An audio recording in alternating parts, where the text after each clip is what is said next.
ចូលឆ្នាំថ្មីខ្មែរប្រុសស្រីឆាប់រូនរាំង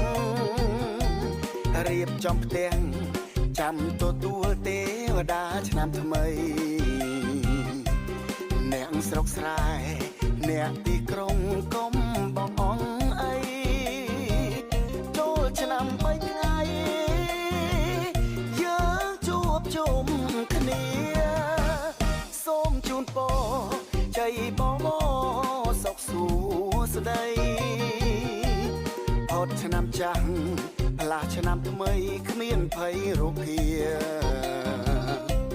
សូមបានសុខឆាផុតទុក្ខទ្រពធនហូរហៀសូមជោគជ័យ